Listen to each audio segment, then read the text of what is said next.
আসসালামু আলাইকুম। প্রিয় শিক্ষার্থীরা, কেমন আছো তোমরা? আশা করছি যে যেখানেই আছো ভালো আছো। আমিও আলহামদুলিল্লাহ ভালো আছি।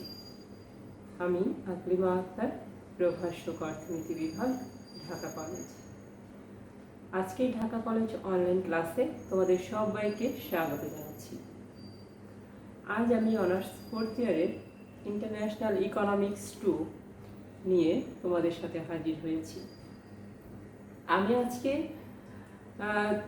এই আন্তর্জাতিক অর্থনীতির সেকেন্ড চ্যাপ্টার নিয়ে তোমাদের সাথে আলোচনা করব, ব্যালেন্স অফ পেমেন্ট বা লেনদেনের ভারসাম্য। এর উপরে, এই চ্যাপ্টারের উপরে আমি অলরেডি দুইটা ক্লাস নিয়ে ফেলেছি। আজকে আমি যে বিষয়টি পড়াবো তোমাদের সাথে সেটি হলো জাতীয় আয়ের হিসাব বা জাতীয় আয় পরিমাপের পদ্ধতিসমূহ। জাতীয় আয় পরিমাপের পদ্ধতিসমূহ। জাতীয় আয় পরিমাপের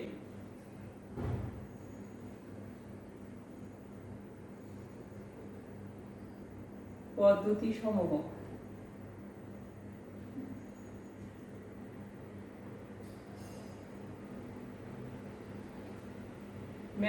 methods of national income accounting অথবা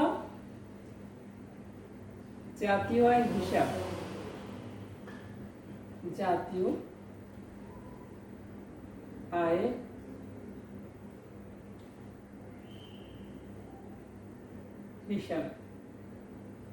হিসাব বা ন্যাশনাল ইনকাম অ্যাকাউন্টিং। ওকে, এর আগেই শুরুতেই আমরা জেনে নিব জাতীয় আয় কি বা ন্যাশনাল ইনকামটা কি। ন্যাশনাল ইনকাম, তোমাদের একটু মনোযোগ দিয়ে শুনতে হবে যে জাতীয় আয় কাকে বলে।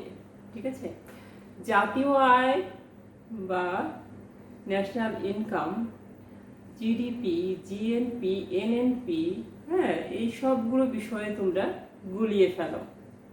এই কারণে আজকে একটু মনোযোগ দিয়ে আমরা দেখব ন্যাশনাল ইনকাম বা জাতীয় আয় কাকে বলে।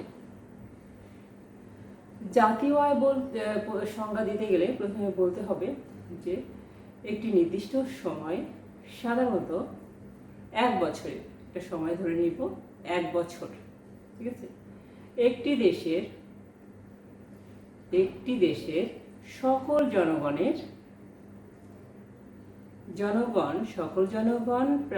যে প্রাকৃতিক সম্পদ, শ্রম, মূলধন, এই বিষয়গুলোকে কাজে লাগিয়ে চূড়ান্ত যে দ্রব্য সামগ্রী ও সেবা কর্ম উৎপাদন করে তার বাজার মূল্যের সমষ্টিকে বলা হয় জাতীয় আয়। তাহলে এখানে কি কি বিষয়ে লক্ষ্য করা গেল? জাতীয় আয় বলতে বুঝি যে একটি নির্দিষ্ট সময়, সাধারণত 1 বছরে, একটি দেশের সকল জনগণের, ঠিক আছে, সব জনগণের, তাদের প্রাকৃতিক সম্পদ, শ্রম, মূলধন, এগুলো কাজে লাগিয়ে যে পরিমাণ চূড়ান্ত দ্রব্য সামগ্রী ও সেবাকর্ম উৎপাদন করবে তার একটা আর্থিক মূল্য থাকবে। তার আর্থিক মূল্যের সমষ্টিকে বলবো জাতীয় আয়। ঠিক আছে, তো এখানে চূড়ান্ত দ্রব্য, প্রাথমিক দ্রব্য থাকে, মধ্যম দ্রব্য থাকে, তোমরা জানো। এখানে সেগুলো হিসেব আসবে না, এখানে শুধুমাত্র চূড়ান্ত দ্রব্য সামগ্রী, ফাইনাল গুডস, তাই না, এই জিনিসগুলো ইনক্লুড হবে। তো জাতীয় আয় পরিমাপের ক্ষেত্রে যে পদ্ধতি বা তোমার জাতীয় আয় পরিমাপের পদ্ধতি সমূহ বা মেথডস অফ ন্যাশনাল ইনকাম কয়টি? যেই পদ্ধতিগুলো ব্যবহার করে জাতীয় আয় পরিমাপ করা হয় তাকে বলছি জাতীয় আয় পরিমাপের পদ্ধতি। সেই পদ্ধতিগুলোই কি? জাতীয় আয় পরিমাপের পদ্ধতি। জাতীয় আয় পরিমাপের পদ্ধতি, জাতীয় আয় পরিমাপের জাতীয় আয় পরিমাপের পদ্ধতি কয়টা? পদ্ধতি মূলত 3টি। ঠিক আছে, একটা হলো উৎপাদন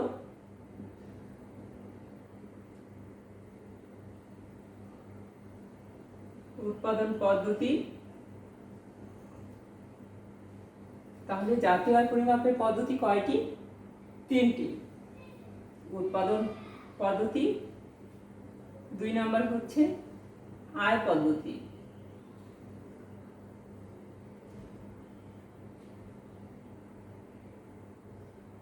উৎপাদন পদ্ধতি বা প্রোডাক্ট মেথড।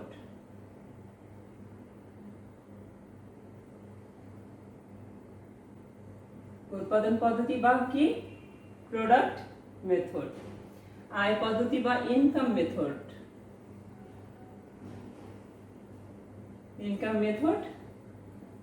3 নাম্বারটা হলো ব্যয় পদ্ধতি।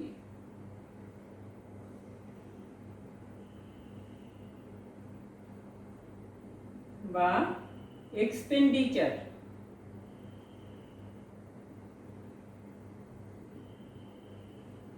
Expenditure method. তাহলে জাতীয় আয় পরিমাপের 3টি পদ্ধতি রয়েছে।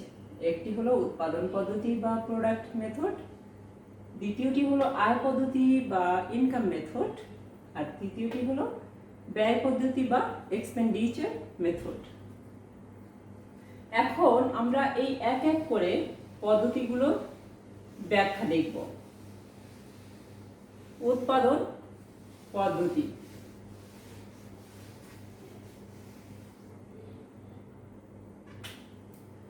উৎপাদন পদ্ধতি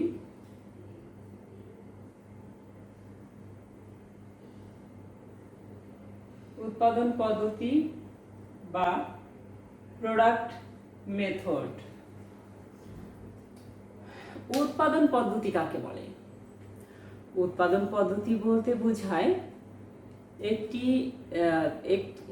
একটি নির্দিষ্ট সময়, সাধারণত 1 বছরে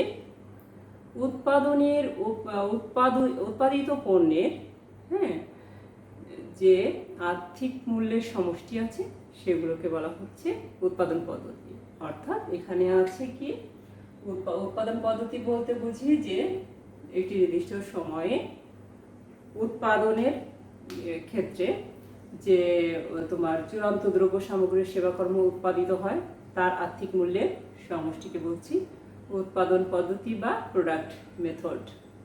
এখানে 2টি বিষয় লক্ষণীয়। একটি হলো নির্দিষ্ট সময় বিবেচ্য, নির্দিষ্ট সময়, এখানে ধরে নিয়েছি 1 বছর। ঠিক আছে, আবার এখানে চূড়ান্ত দ্রব্য ও সেবার কথা বলা হয়েছে।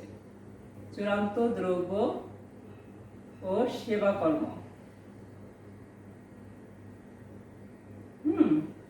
যদি উৎপাদন করা হয় তার আর্থিক মূল্যের সমষ্টিকে বলছি উৎপাদন পদ্ধতি।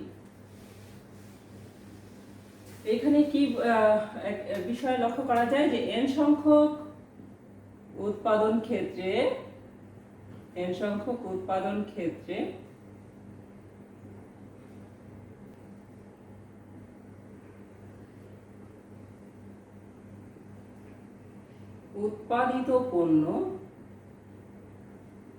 উৎপাদিত পণ্য ধরে নেওয়া হবে x1 x2 xn। ঠিক আছে, n সংখ্যক উৎপাদন ক্ষেত্রে উৎপাদিত পণ্য সামগ্রী x1 x2 xn এবং তাদের বাজার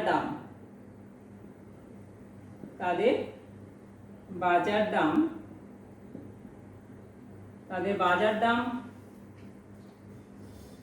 যদি P1 P2 Pn হয়, সেক্ষেত্রে উৎপাদন পদ্ধতিতে জাতীয় আয়টা কি হবে এটা দেখব। উৎপাদন পদ্ধতিতে জাতীয় আয় ওয়াই ওয়াই ইকুয়াল টু কি আসবে x1 p1 x1 plus p2 x2 plus dot dot pn xn, এইটাই তো দাঁড়াবে তাই না? এই বিষয়টি আসবে। অর্থাৎ উৎপাদিত পণ্য যদি x1 x2 dot dot xn হয়, তাদের বাজার দাম যদি হয় p1 p2 pn, তাহলে জাতীয় আয় উৎপাদন পদ্ধতিতে জাতীয় আয়টা হবে y equal to p1 x1 plus p2 x2 plus pn xn। এটাকে আমরা সমষ্টিগতভাবে কিভাবে লিখতে পারি? তাই summation x equal to i থেকে n পর্যন্ত, এখানে কি হবে x pi xi pi xi, তাই না? এই বিষয়টা তোমরা জানো, সমষ্টিগতভাবে লিখলে সামেশন দিয়ে এটাকে আমরা এভাবে লিখতে পারি।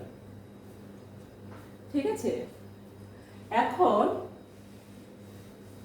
এভাবে গেল উৎপাদন পদ্ধতিতে জাতীয় আয় হিসাবটা এভাবে বের করা যায়। দ্বিতীয়টি আসো আয় পদ্ধতি।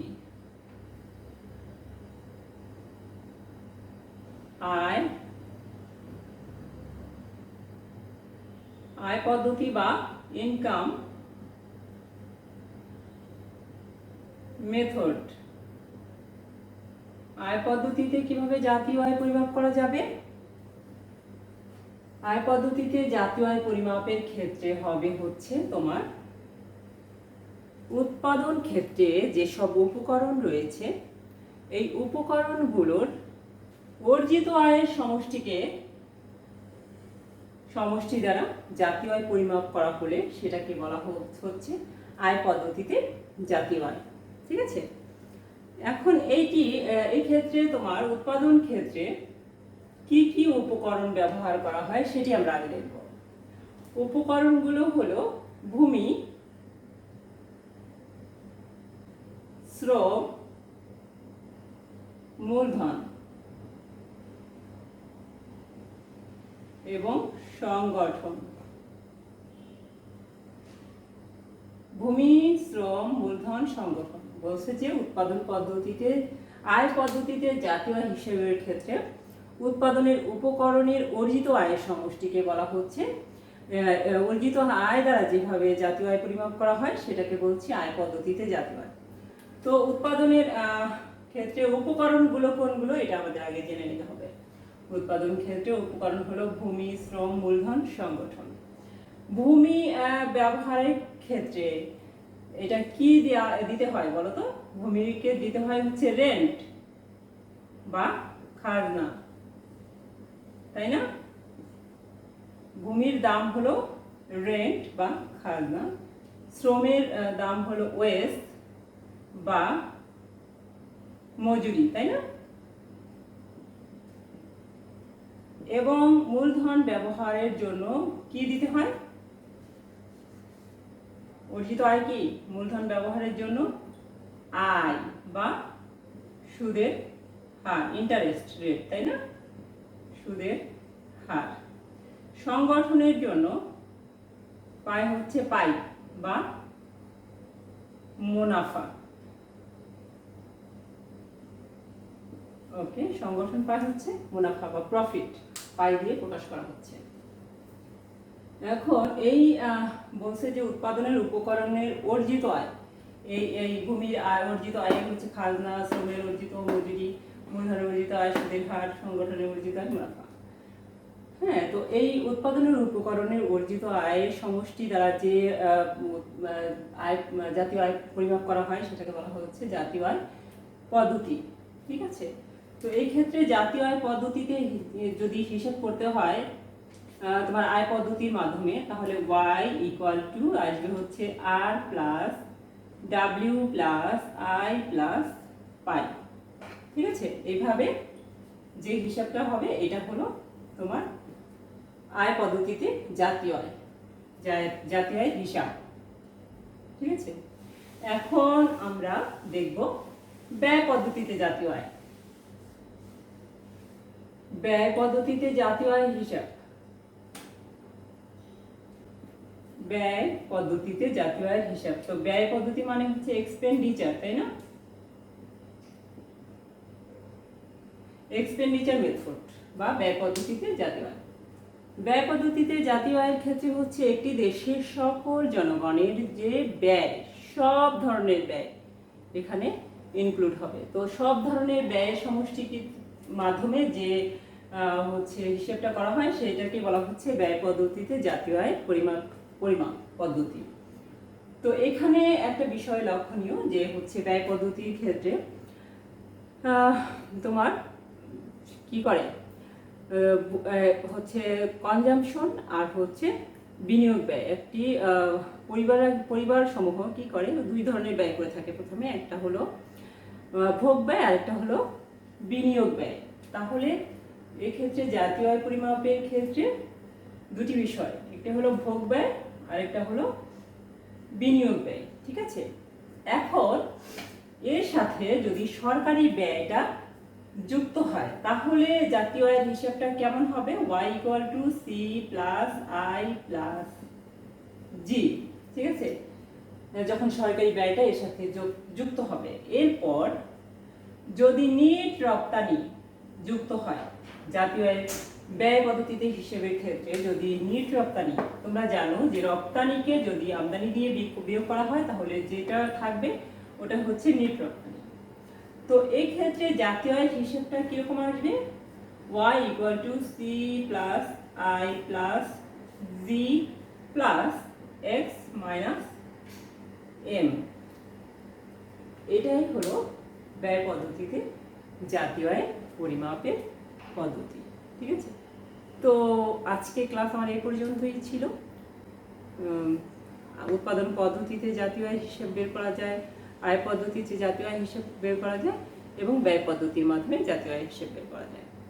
তো তোমাদের সবাইকে ধন্যবাদ জানাচ্ছি। আল্লাহ হাফেজ।